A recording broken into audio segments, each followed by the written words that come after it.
The thing is with Counterparty is I felt that it's never really gotten its due. It was first, but many Bitcoiners have never even heard of it. Ordinals came along and everyone's like, wow, NFTs finally on Bitcoin, right? That was the whole thing. And it's like, well, they've kind of been around since like 2014. I looked at Ordinals, and Ordinals is very brilliant. It's brilliant from a narrative perspective, particularly with the whole ordinal theory. And I thought, you know what, there's a lot of tools here in Counterparty, and the tooling is kind of a little bit old. Like it was all kind of written like 2015, 2016, but I saw all these little pieces lying around unused, and I was like, maybe we could do something with that. Another Bitcoin episode looming on us.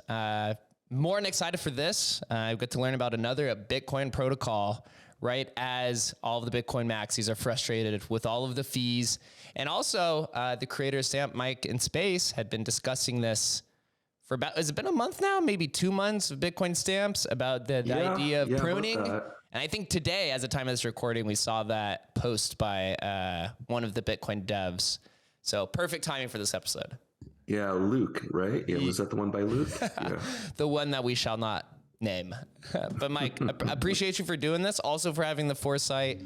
I personally was able to stamp a few stamps. I think the Telegram was at like 20 people at the time. Yeah. And when you were discussing it, I had no idea what I was learning about. So it took me a second, but you know, now in practice, I think almost 35,000 stamps later, SRC20, something about UTXO punks I saw pop up. We're going to have to explain a lot of these ideas, are a little bit more complex to understand. So Mike will be able to explain it, man. So, first, how's it going, man? GM, I know it is late for you.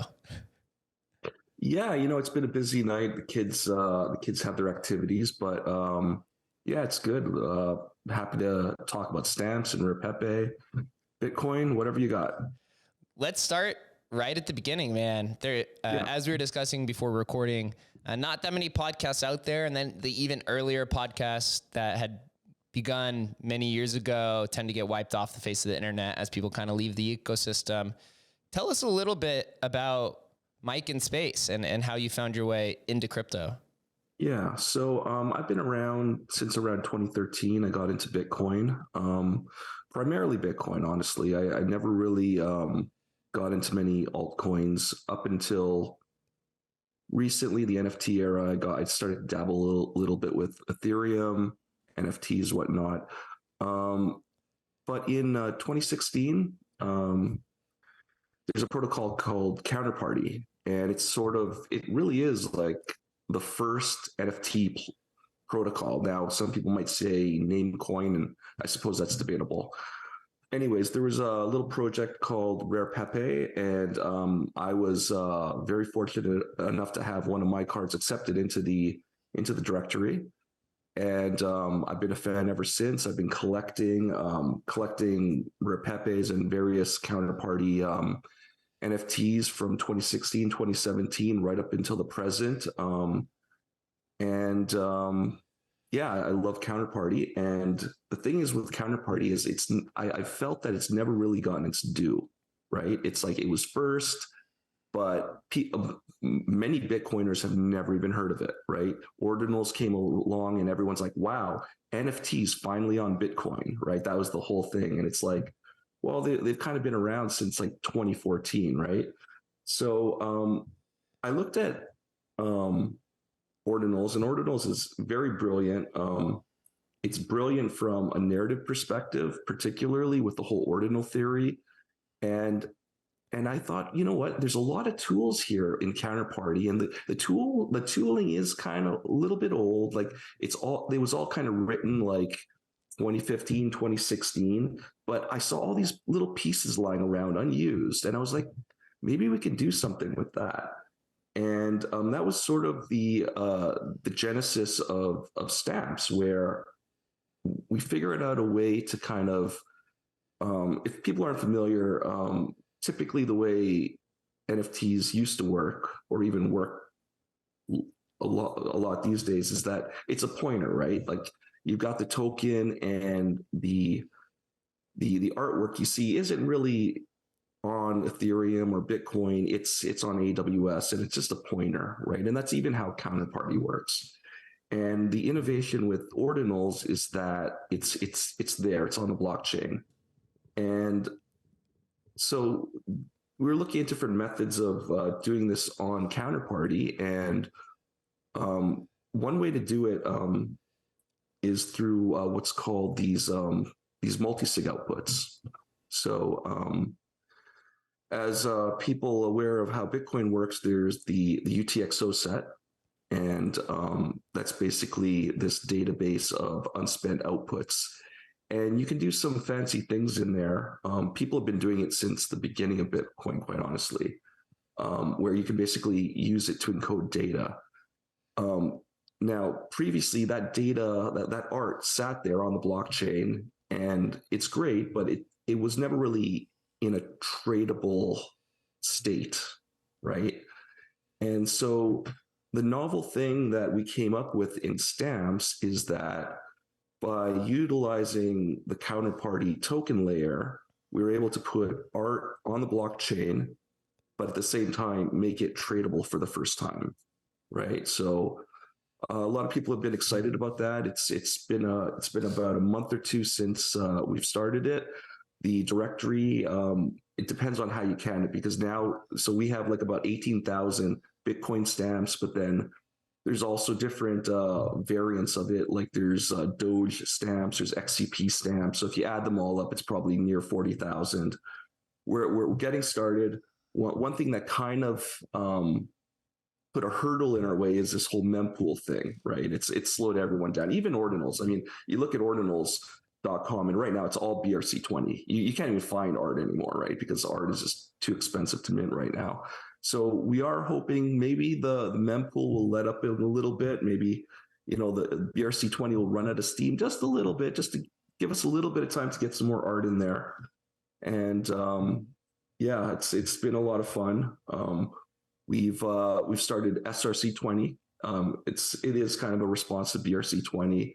The thought process that we had going into it was that, well, you know what, someone's going to do it, so it might as well be us, just so that we can kind of steer the protocol down a path that makes sense, rather than having several different divergent protocols popping up.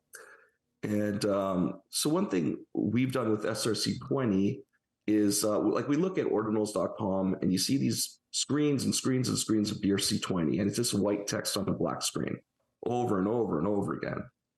So what we've done is we've started to add our art background to like these SRC20 tokens, just to make it look a little bit more creative, a little bit more interesting when you're going through the directory.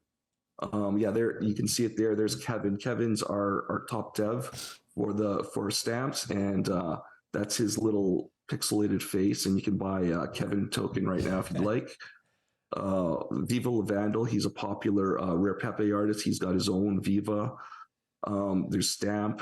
There's all sorts. There's Adam McBride. He grabbed A right away. He got that one character A.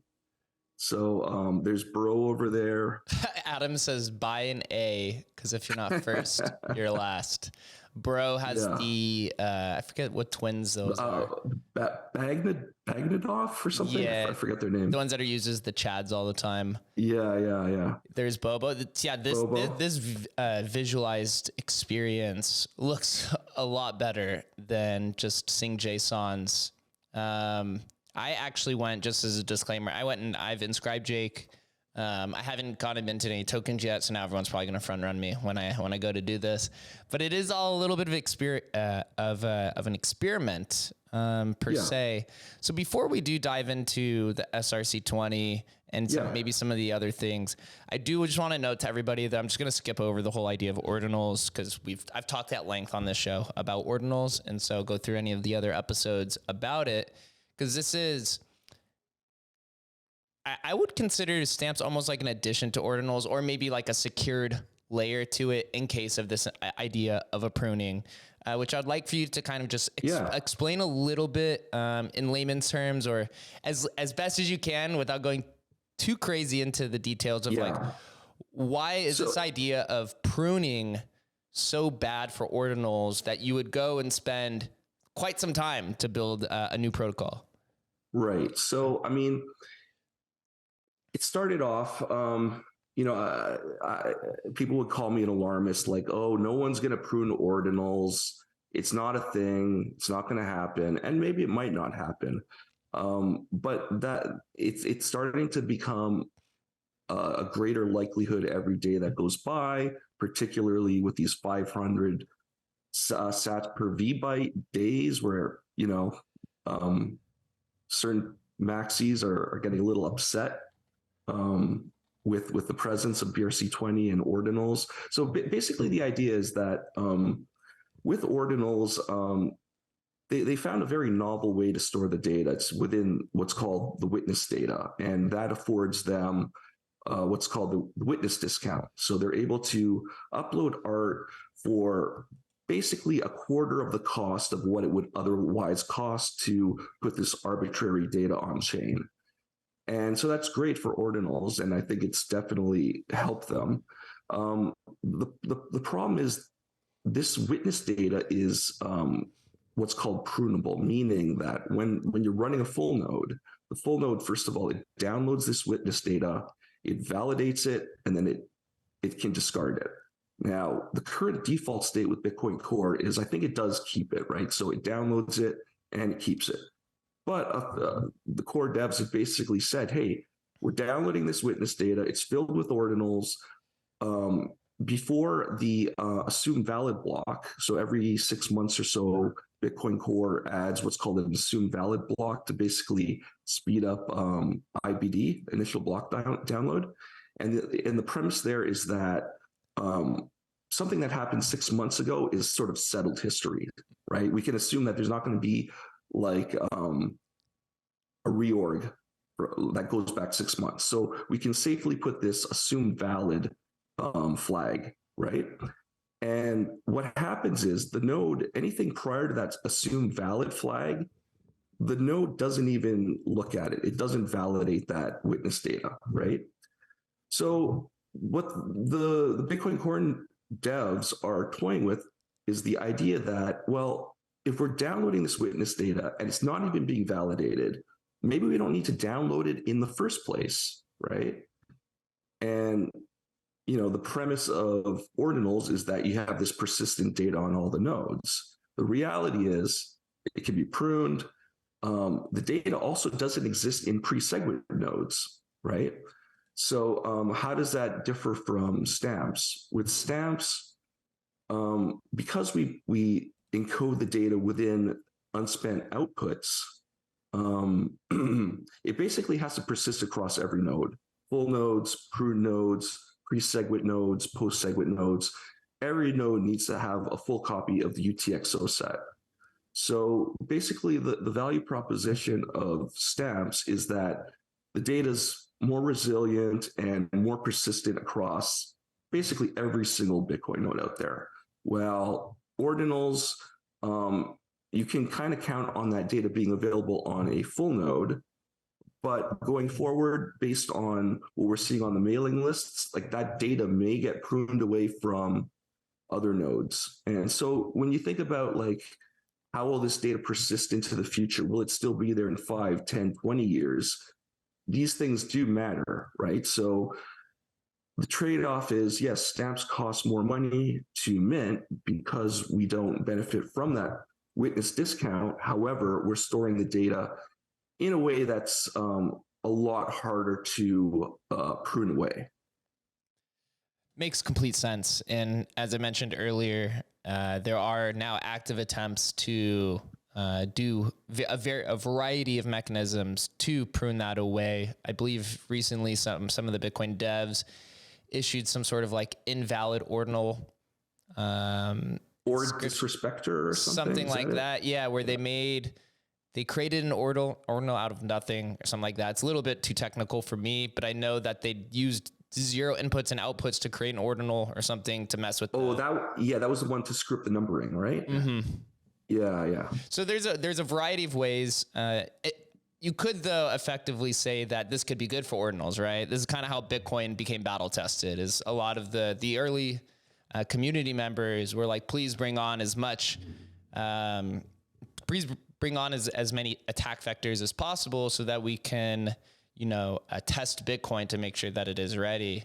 So it's not as weak as its weakest link, or I guess its weakest block, essentially. Well, and basically the thing that Casey did is he by using the witness data, that's actually a very kind of responsible way of storing the data. Like he kind of did that like as like a nice gesture almost. Like the thing is, it's like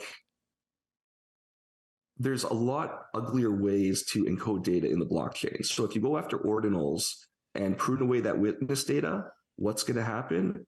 It's just going to get encoded like stamps, where we put it in the outputs.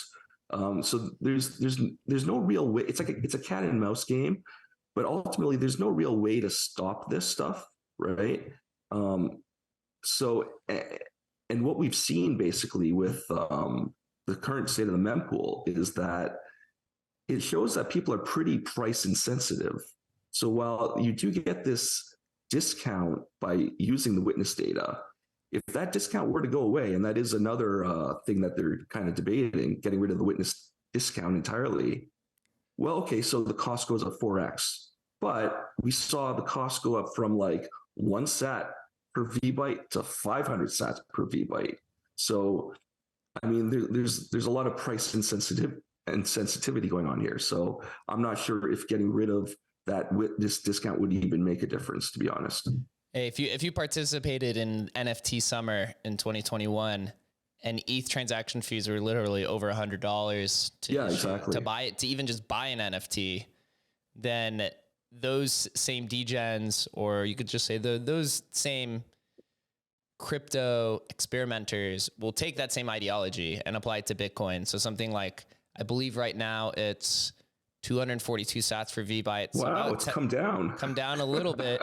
And that's about $10 per transaction. So you're saying theoretically you could still go 10x from here to even equate to the madness that was exactly NFT summer. So it could get, you go 2000 sats per VByte. But now moving towards stamps, right? You have this way of putting it on the UTXOs, and they're reforming it to build it. What are some, just before we move into the other use cases for it, what are some limitations or some immediate limitations that maybe will turn some people off? And then how does the team at Stamps address these issues moving forward? Yeah. So, I mean, the biggest one, and I'm upfront about it, is cost. If you're used to paying X amount for ordinals, it's going to be 4X for a stamp, right? And that might dissuade some people, right? Another big one, we are built on Counterparty, and there are pros and cons to that. So with Counterparty, there's a lot of tooling. But at the same time, the tooling is kind of old. And we are working on that. We're working with some various like modern wallets, like Hero Wallet just put out their stamps integration. But yeah, like the tooling is not the best. The UX is not the best. It's all kind of circa 2015. And yeah, so I definitely Ordinals has slicker, nicer tools at this point. We hope to get there at some point. But yeah, those are some of the trade-offs. Stamps cost more, but in our opinion, what you're paying for is persistence of data, immutability, and if you value that, and it'll be worth it to you. And yeah, some of the tooling isn't quite there yet, so we are working on that, but it does take time. Always does. I just opened up Xchain, which is the Explorer for Counterparty, and it looks like the last maybe 30 or so creations are all stamps of some variation. And it looks like most of these are probably SRC20s, which we will dive in. Can you please also just go into a little bit about the pixelation limitation? I was going here on Rare Stamp. They've done a really good job at building out a marketplace. And when you open it, it says the marketplace for permanent Bitcoin stamps. And then when you look through, all you see is just mostly pixelated images. So this isn't like a technical limit. This is more like we recognize the cost of creating these, and so we've kind of, the sweet spot is pixel art, right? A lot of CryptoPunks and a lot of projects on Ethereum are pixel art. That seems to be where a lot of the NFT market is. So it just seemed like the sweet spot because you can do pixel art at a very small size. And we use some techniques to scale it up and, it doesn't get blurry or anything. So it looks great at a bigger size, but they're technically very, very small. And this allows us to mint them at a reasonable price, right? But there's some of these here, like the Yoda, like the artist there is Tommy, and Tommy is just insane. Like he'll spend thousands of dollars just minting this stuff. So this one, you can tell it's a lot higher res, and this isn't even one of his highest. He's done some that are just crazy high res. So there's really no like technical limit where it's like it has to be pixel art. It's just that pixel art tends to be the sweet spot for artists. Perfect. Yeah, because I'm gonna have to find it, and it was in one of your tweets. I think it was within the last week or two. There was like a very high res image that was stamped. You can do a lot with SVGs, like the scalable vectors. There you can do like some really impressive things, and even like animated stuff. Yeah, you might have to scroll through a bit. Yeah, with all the SRC20. So outside of then, it sounds like, at least in its current form, it's more of a novelty, or maybe it's a bet on kind of a safety net of ordinals. And right now it's mostly JPEGs, PNGs, and SVGs, and now you're seeing some JSONs. If we're looking a little bit farther out, and as somebody who's a creator and you're in all the dev calls, or at least kind of at the front edge of it, what are some things that are kind of in the works that maybe could encourage some people to come to Stamps that maybe isn't the best place to do on Ordinal protocol? Right. So, I mean, what I will say to that is we're not trying to be a Swiss Army knife. I think you can put practically any file type up on ordinals, and that's fine.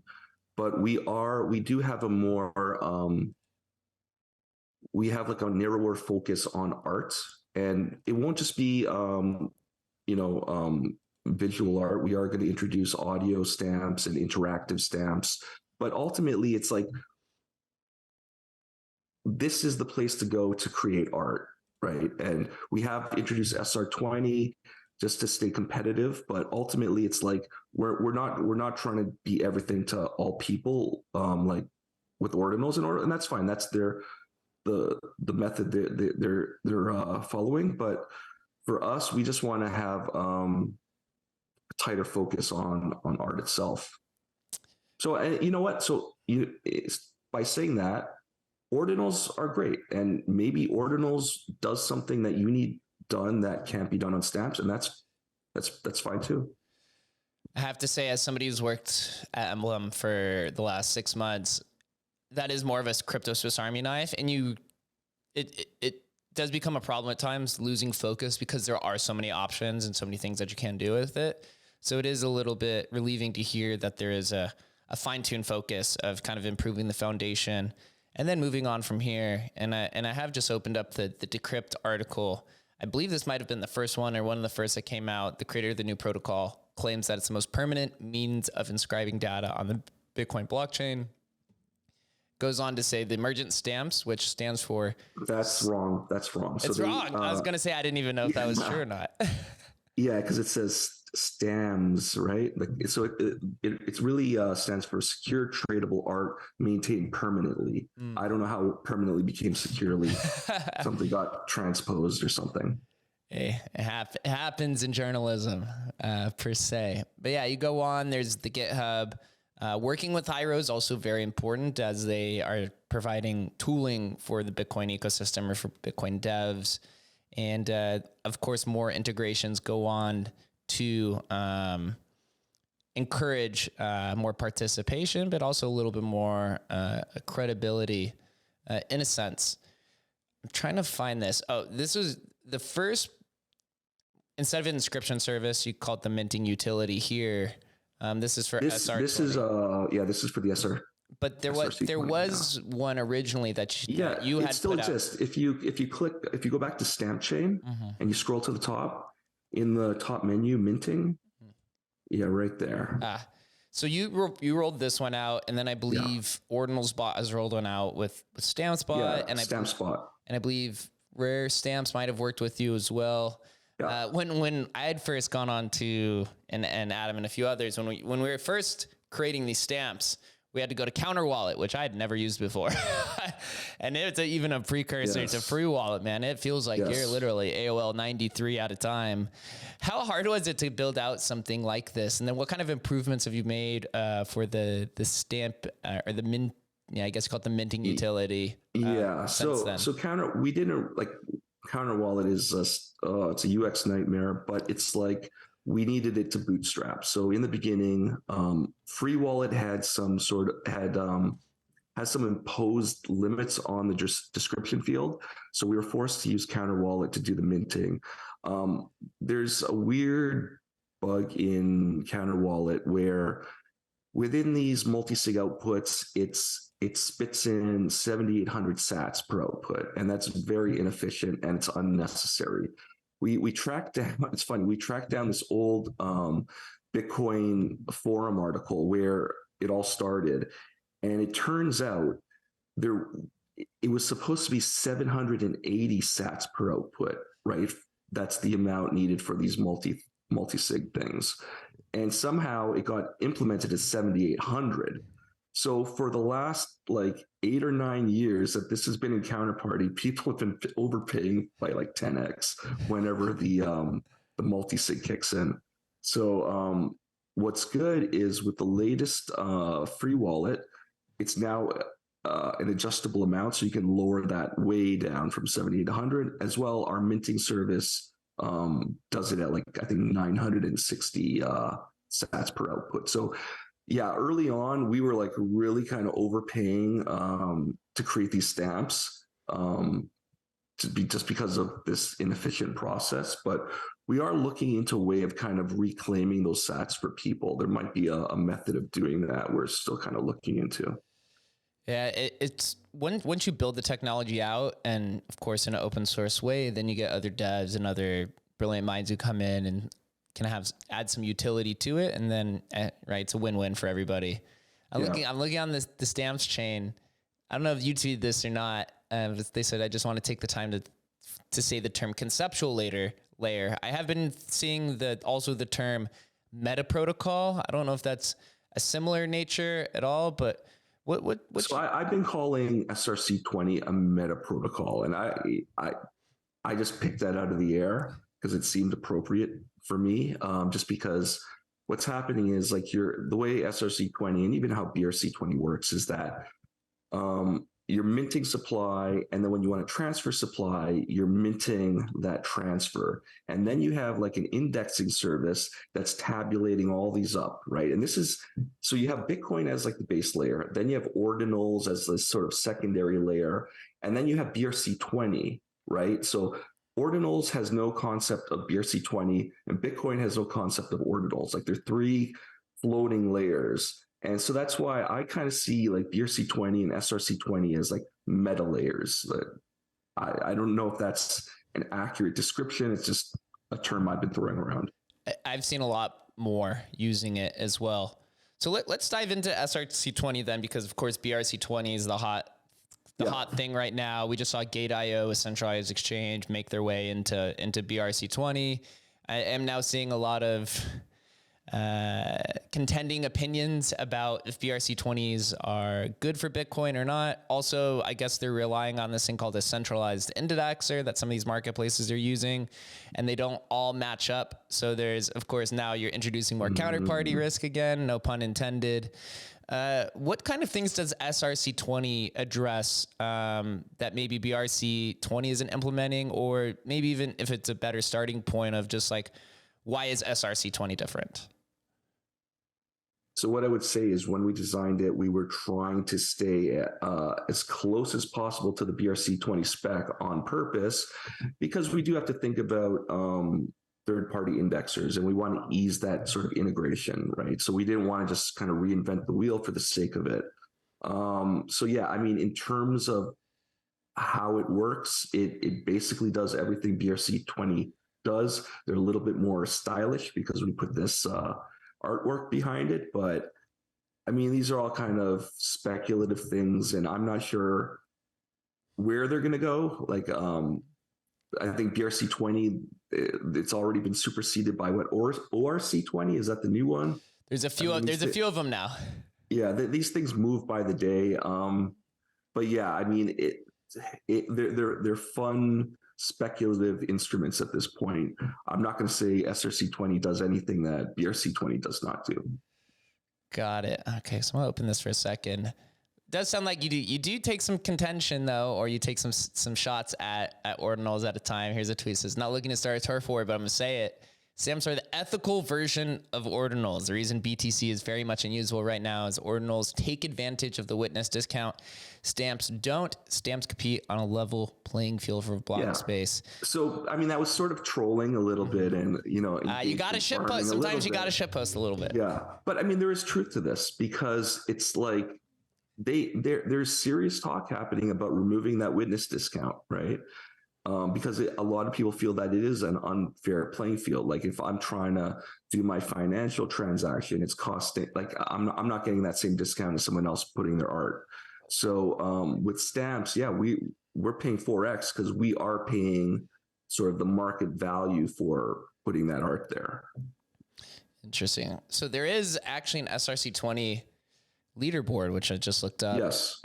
You right now you have Kevin is at number 1. It looks like the highest percentage of one minted out is 30%. Yeah, I think that's Adam. So you can resort this if you hit the percent. I believe, yeah, you can sort, and yeah, it's Adam. Yeah, so still very early days, but while it's early, Kevin is the number 1. You said it's one of the lead devs. Can you give us some insight, at least on maybe the community or what has formed around the community? You have 41 tokens so far. So we have about 1,000 people in the Telegram, and that's where we like to hang out. There's also a Discord. I personally I can't stand Discord. I'm too old for Discord. Like I just can't figure out the interface. Honestly, I've been kind of dragged in there because like a lot of we're trying to like integrate with some wallets, and they're like, yeah, let's do it on Discord. So I was kind of dragged in there. But like, if I'm going to spend any time with the community, I prefer Telegram. And yeah, we have a lot of fun in there, as you'd expect. Joking, memes, posting our latest stamps, everything you can imagine. So it's largely just experimental at this point in time, trying to see what happens. Again, really hard when the mempool gets really filled in the early experimentation days, because no one wants to experiment and also have to pay, $10 to $50 just to mint something where probably we're zero. Also, we're having fun, dude. Having fun. Also introduce, and I know this conversation's a little bit all over the place because they're still trying to define a lot of these different terms. There was something on the SRC20 minting page. If you go down, it says key burn is now implemented through this minting service. Can you just define what this is? Yeah. So the way we bootstrapped stamps is we're using what are called spendable outputs. And the whole idea is the art is encoded within these multi-sig outputs. Technically, what the artist could do is they could spend it. And by spending those outputs, the art goes poof, it disappears from the UTXO set. Now, it still exists within the blockchain itself, held by every full node. But that extra persistence of data within the UTXO set is premised on the idea that these outputs aren't going to be spent. And the reason we took this path was it had a lot to do with just bootstrapping. Like we had certain tooling that we had to use just to get the project off the ground. But since then, what we've done is we've come up with a method of when you're minting the art through our mint service, instead of assigning that multi-sig key to your address, it basically assigns it to a burn address. So you've got it here. So basically what a burn address is, it's sort of like it's a public key where there is no known private key. And you can kind of prove this by the fact that the public key is improbable. Like you could not derive a public key where it's like two, two, two, two, two, two, two, two, two, two, two, all in a row from the private key. It's not possible, right? So by assigning the multi-sig key that's needed to spend the outputs, by assigning it to one of these burn addresses, it makes the outputs unspendable, right? So that's an improvement we brought to stamps, and we introduced immediately with SRC20. Fantastic. Yeah. So when I open up this GitHub, there's the mention. It says here are the keys chosen for the initial launch of the key burn, and then you go 2222. And even when you go on to Counterparty, you see a lot of the early burn addresses that are used by the Pepes are just like names that are made up, right? It'll be like send to, it'll be like XXXXX, Lord Keck, XXXXX. Well, XCP, the native token of Counterparty, the way it was created, there was a initial burn of Bitcoin, right? Where people were sending Bitcoin to this known burn address, and in return they would get XCP tokens, right? So, and that's been called like a fair launch, right, for Counterparty, because in order to get those tokens, you had to burn real Bitcoin, and the founders didn't get a bunch on their own; they had to burn their own Bitcoin as well. So, yeah, it is like a method that Counterparty's been using for years. Rare Pepe as well. I think with I think when you minted a Rare Pepe, you had to burn some Pepe cash or something, and you'd send it to like the Lord Keck address or something. Yeah, you get to create your own, because theoretically it's very unprobabilistic for somebody to create that when you are creating these like private keys and public keys and stuff like that. Yeah, exactly. Right. And then at the end here, it says badging. In future releases, Bitcoin stamps will have one of three designations based on the state of the spendable outputs and key availability. Spent outputs, unspent outputs, key available, and unspent outputs, keys burned. Can you just close out what that is? Yeah. So what we thought is, like, we didn't want to make key burn mandatory, particularly because all the previous stamps didn't use it. Now we are introducing a service where they can opt into it, but if they don't want to do the key burn, that's fine. But we figured that we do want to alert buyers of the state of that multi-sig key. So if the artist still holds the key, we're simply going to mark it that they hold the key versus the key being burned, right? Or the key being spent. It's just so that you as a buyer are aware of the current state of that stamp. Basically, it points to like the immutability of the art, right? So, I mean, and I don't want to fearmonger either, because it's all immutable because it's all on the blockchain, but stamps also persists within the UTXO set. And so that's what we want to kind of maintain. And so this is sort of a way to just kind of encourage artists to use key burn. Smart, very smart. And now as I move through, your Twitter account, you see people like JP Jansen, who's early, Counterparty pioneer, minted the first quote unquote one of one NFT, nuance to it, but it stands. He put the more expensive to mint, the more precious stamp NFTs become.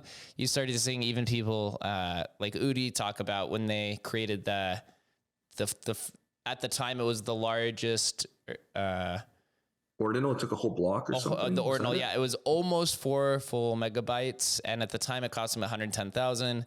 I think now it costs like over $1 million to do, right? As it keeps increasing. I know there's some mention of this of stamps, right? Because obviously it costs more to mint. Yeah. Could this though be detrimental to stamps long term, as if the fees or sats per VByte sustains this level and increases? Are people really going to go spend $5,000 to go mint something, or does stamps just move in terms of like what is used to stamp onto blockchain, onto Bitcoin? So, yeah, no, it's a concern, but it's an industry-wide concern. Even with ordinals, you go to ordinals.com right now, and it's mostly BRC20. I think artists have been priced out of ordinals as well. And so, yeah, it might be $4,000 to make a stamp, but it's still going to be $1,000 to make an ordinal, right? So maybe that's worth it for some artists, right? Maybe it's the high-end market. It's really untested territory at this point. I suspect the mempool will settle down a bit. I think there was this spike with the BRC20 hype, and I'm sure BRC20 will persist, but I don't know if it's going to persist at this level. I would hope for the sake of the artists, it maybe recedes a little bit just so people can get making their art again. But yeah, I mean, knowing I don't know what the state of the blockchain and the mempool is going to be like in 5-10 years. I mean, all this stuff might be priced out by other use cases by then, bank settlements or whatever the maxis think is going to be the next use case that we're taking up all the space. I don't know. Yeah, it's quite funny how the narratives change and how fast technology scales. As somebody who's been in the space since 2013, you're right, and you're part of the Rare Pepe community very early. You've kind of watched all of this unfold on Bitcoin. Was there ever a point in time, maybe even during the last bear market in 2018, that you thought that innovation on Bitcoin was dead long term, and that the maxis had taken over? Right, it's only going to be used for coins or only for transactions. Did that fear ever waver, or kind of like how has your philosophy behind Bitcoin developed over time? So, I mean, I think I was in that camp. I was in that maxi camp for quite a number of years, and definitely on the small blocker side, and still so. Right, I don't think we need to go the route of BSV or whatever. I think Bitcoin has valuable ingredients to it. But I see this like this almost cult mentality kind of popping up lately, and like this intolerance towards any other use case. And it's like everyone's aware that, the halvings next year, the block subsidies getting cut in half. It's like, I mean, maybe like before you kick out the present use case, like I could see if there were these other use cases vying for block space, but they're not. Mm-hmm. It was one sat per byte for the longest time. So it's like you're really just throwing the baby out with the bathwater. And it's like I don't think that's in the best interest of Bitcoin. So it's yeah. So my perspective has probably evolved, but I think people have it's not the same community as it was. It's like people are a lot more intolerant at this point of anything that's outside of the narrow scope of like monetary use. And was there any moment in time that encouraged that realization that maybe hanging on the maxi camp was not most beneficial to either you long-term or to Bitcoin, and that maybe you should start pursuing other things on Bitcoin, or even, as you mentioned, maybe dabble in Ethereum for a little bit? Yeah, I've always had a soft spot for the NFTs. I've been in it since my first Rare Pepe was 2017, and obviously NFTs didn't really, become mainstream till 2021.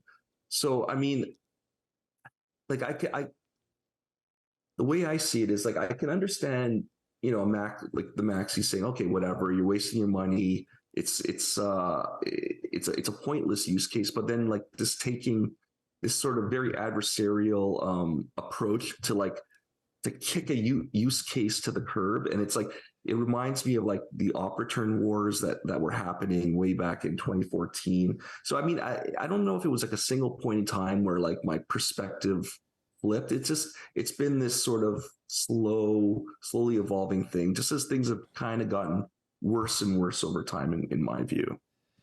Yeah. It's generally this idea of like gradually, and then all at once it happens. Yeah. But now as we fast forward, right, with ordinals, and there's tons of Bitcoin innovation that's happening. You're seeing teams migrate from other blockchains to come build on Bitcoin.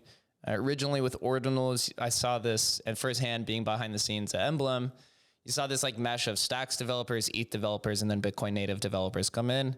Up until recently, now it seems like a lot of the early Bitcoin SV builders are actually the ones who are kind of like commanding the ship right now in the ordinal space. As somebody who's leading one of the 4 protocols that's kind of a more merged from here, or maybe 3, what type of builders are you seeing come into the space? Is it mostly Bitcoin natives, or are you seeing kind of a mix of blend of those 4 different blockchains?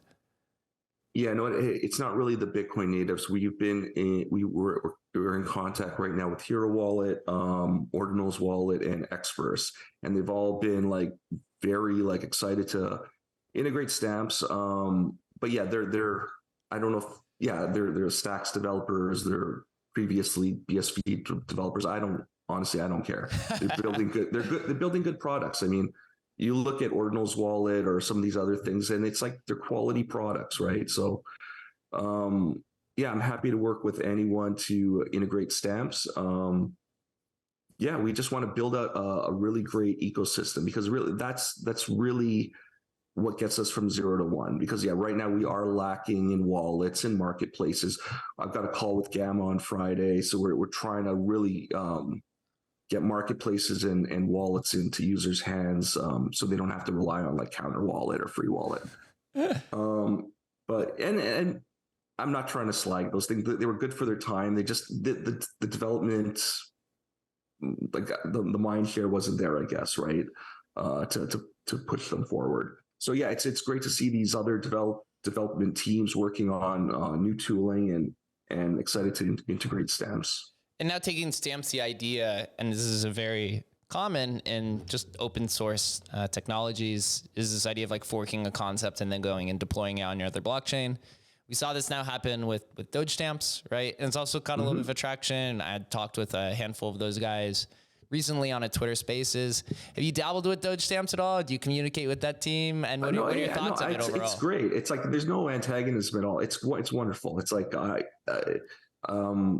well, what's great about Doge stamps in particular is like, yeah, you can do the art like for pennies, right?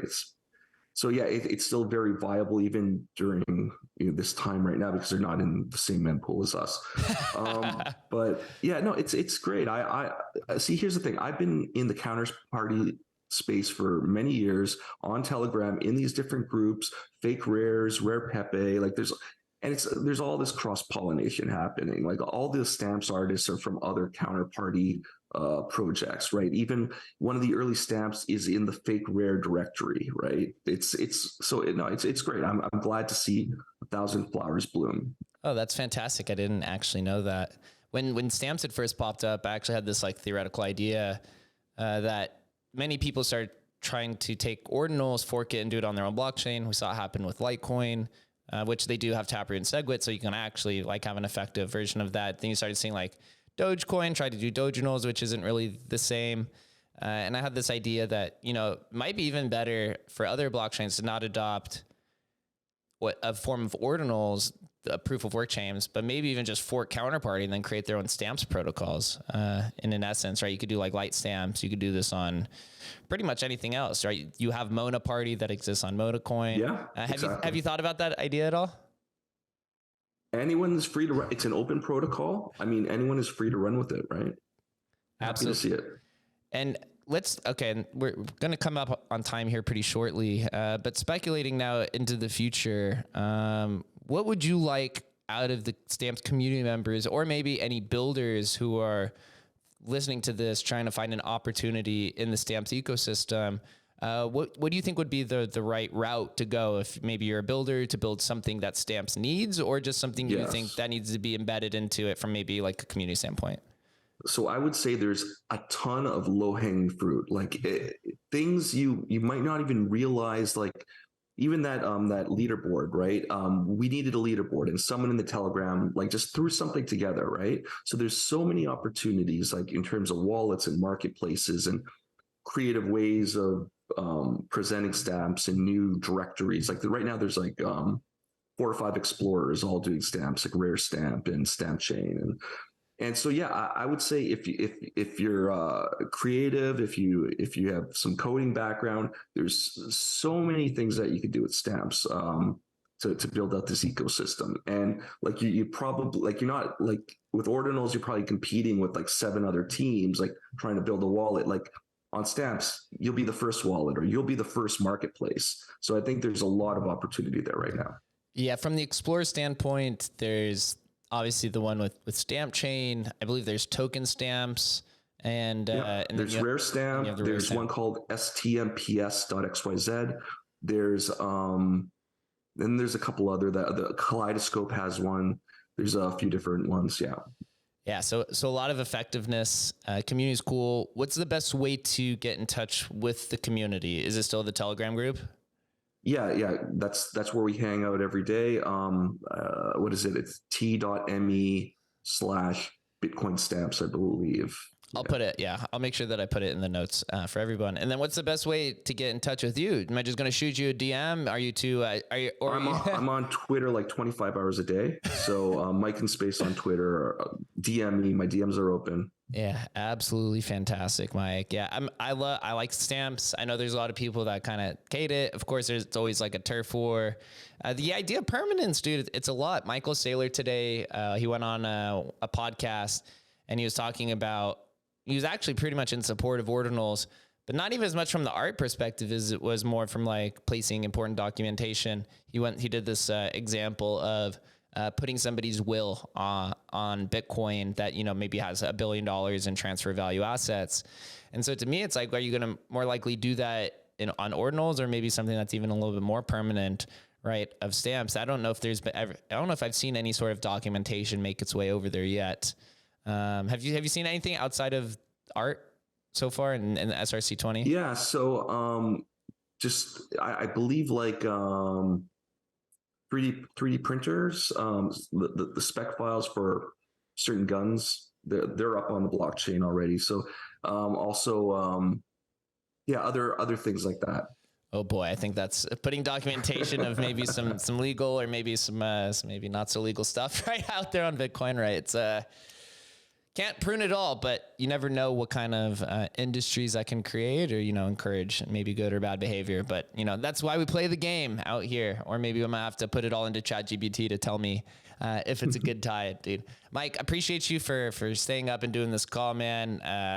Big fan of stamps, own a bunch of stamps, and, maybe we'll see where it goes from here, but big fan. Great. So thank you for doing this. Thank you for having me on.